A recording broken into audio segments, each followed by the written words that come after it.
But it's also not a joke, which is usually how it goes when you spend too much time experimenting.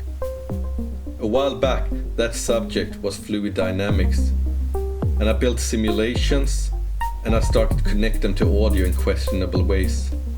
Most of the experiments are fun, but completely unusable. Cavitation Fractures is only slightly better behaved. It uses fluid motion behavior to drive a very particular kind of distortion and texture. Most of the time it sounds broken, unstable, or just plain wrong.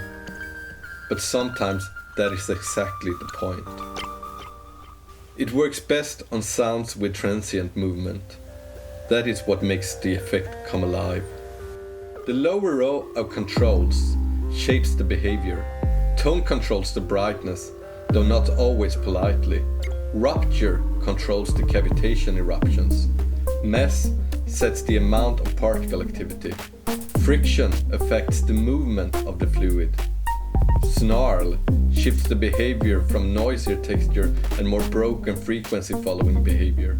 At lower settings it can scream in a kind of sample and hold way. Velvet smooths the fracturing of the cavitation.